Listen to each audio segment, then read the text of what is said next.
Ma'am Sam, anong masasabi mo sa kinain mong butchian ni Mami dito sa Maykaw? Actually, been here po, like since way back then. Kasi dito po kami kumain since it's affordable and masarap po talaga yung butchi. Lagi ka talaga kumakain dito. Dati po, pero nowadays, since busy, minsan na lang po kami nakapunta dito. So, kung i-rate mo siya ng 1 to 10, pwede mo siya? Siguro 8. Well, mataas naman yung 8, pero I feel like kulang yung butchi. Mami, kulang daw yung butchi niya. Pero overall, it's great. Sarap. Sobrang sarap po. Like, grade 7 pa lang po kami. Dito na po kami kumakain. And then, sobrang affordable po. Ang sarap po talagang balik-balikan. Tapos, medyo pinapos nga lang po talaga sa butchi. Kulang. So, kung i-rate mo siya ng 1 to 10, anong ma-rate mo kay Mami? 9. Lagi ka dito kumakain dito sa sa butchian. So, anong masasabi mo sa kinain mo dito sa... I think it tastes good considering the price din. Masarap siya. And medyo kinulang lang sa kanin kasi masarap din siya with the toppings na teacher. So, kung i-rate mo siya ng 1 to 10, pwede mo siyang i-rate ng... I think i-rate ko siya ng 9. Maraming salamat. Thank you. Tayo dito sa the original butchian ni Mami sa Montserrat. Actually, ni-recommend lang to ng isa nating kapwa vlogger si Kalye Food Vlog. So, kakain tayo.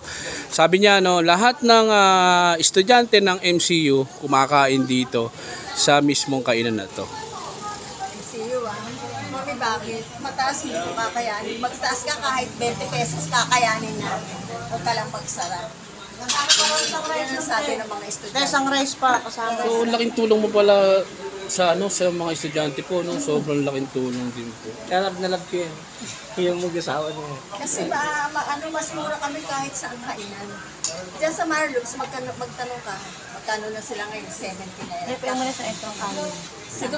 Kayo talaga, siya talaga, ang original butchian. Grade 7 pa lang. Ito po talaga. Marami nga dito, doktor na pupunta pa dito. Dito sa mismo Pero pa, yung mga regular customer ni Mami Butchian, so karamihan dito mga taga MCU University. So yung iba graduate na, doctor, nurse, etc. Mga na, pumupunta pa rin dito at kumakain dito sa Butchian ni Mami. So isa to sa dinadayo dito sa May Caloocan. At siya talaga ang pioneer ng butchian dito sa May Caloocan.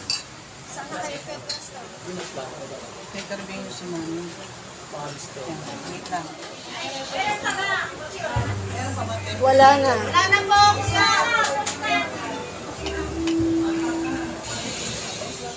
Tropa, ito yung niya, yung inihaw na butchi niya.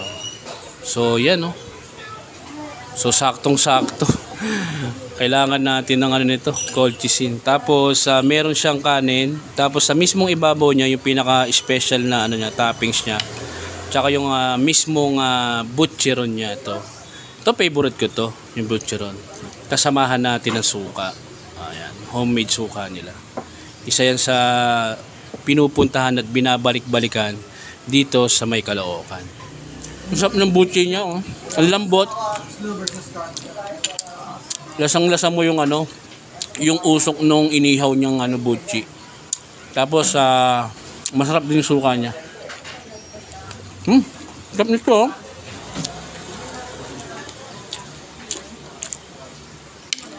Malasa yung niya, Ito, yung rice niya. Ayaw sabihin ni Mami yung secret toppings na dito, Pero alam ko na yung yung toppings niya dito. Lasang butchi rin, Tsaka para siyang chicken oil, diba? Sarap, sobrang sarap. Tapos lasahan natin yung niya, yung mismong butcheron nila. Tikman natin.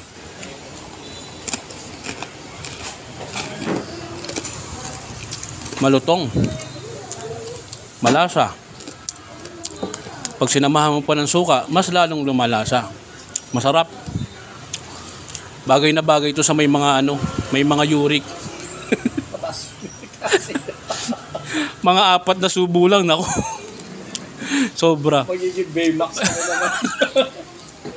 Tropa, tama nga yung sinabi ng estudyante. Kung i-rate mo to ng 1 to 10, sobrang sarap. Siguro for me from 1 to 10, 10. Affordable din, pang estudyante talaga yung ano niya, yung mismong kainan nila. At makakamura ka talaga. Tsaka malasa yung ano niya, buchi niya, sobrang lasa. Especially yung special toppings nila sa may kanin. Ito yung special toppings nila sa kanin, para siyang ano, chicken oil. So, chicken oil ng ano, buchi. Yun ang mismong lasa niya. Pero in fairness, sarap ah. Ito nga pala yung price ng ano, the original buchi ano. So, sobrang sarap nung ano, buchi nila ano. So, for only 55 pesos, yung combo meal nila may 1 rice ka na with toppings, saka isang chicharon. Tapos yung combo meal number 2, may 1 rice topping, may 1 pork barbecue. Tapos yung isang combo meal naman nila is may 1 rice toppings plus 1 butcheron and barbecue only. So ang sarap talaga, sobra. Tapos in fairness actually isa to sa mga pinakamasarap na natikman kong ano, butchi yan dito sa kamay nila. Bukas ako ng 2009. Hanggang ngayon, isang price is 25 pesos with rice yun. Dati, walang kanin. May dumating lang na 10 bedrep. Nahanap nila kung saan yung mabangong niluluto. Dumiretso sila rito natin. Dito nila natin to kasi sa labas ako nagluluto. Yun. Tapos kumain sila siya pero walang kanin. Bago sila umalis, sinabi nila sa akin, Mami, bukas babalik kami pero magluto ka ng kanin. With rice na yung ano. Yun, umpisa na yun na 25 pesos na 25 pesos. with rice. Pero ang fairness sa mami ang sarap po ng butchian nyo. Totoo po ba yung ano, kayo talaga yung original na nagtitinda ng ano? Talaga. Kayo talaga. Ang ano ko rito, ang MCU ko, halos lahat ng eskwelahan dito, pero ang pinaka-ano ko MCU, Lasal. UE, SEI, saka Fatima. Diba UCC, yan ang mga kumakain sa akin. Kaya lang nag-pandemic tayo. Kaya Nagsara. medyo humina ng ano natin. Pero sa ngayon, okay na. Bumabalik ulit siya. Oo. Pero hindi na ganun katulad na 100%, mga 25% lang. Pero okay na rin kaysa sa walang hanap buhay. Lalo na sakit ang asawa. Oh, napansin ko nga panay estudyante yung kumakain. Tapos totoo no, yung mga graduate no, yun sabi nga nung ano isang ano yung pati mga graduate dito na bumabalik sila at kakain at May mga kakain. anak na sila, asawa, bumabalik pa rin sila, hinahanap pa rin nila. Karamihan ng mga nag-graduate ng mga parmasyotika, mga nurse, mga ano, bumabalik Dito sila talaga pag sa- na-uwi. Nadaan sila rito sa Caloocan. Talagang hindi sila maaaring hindi dadaan dito. So yung mami, invite mo naman yung mga ano natin, mga viewers natin na kumain dito sa butchian mo. Ang the original butchian ni Mami sa Montserrat. Sa mga nanonood po dito sa vlogger namin, kung gusto nyo matikman ang aming butchi, dito lang po kayo pumunta. Hindi po sa sinasabi kong masarap, kayo po ang magpapatunay kapag kumain kayo na masarap ang tinda namin. Salamat po.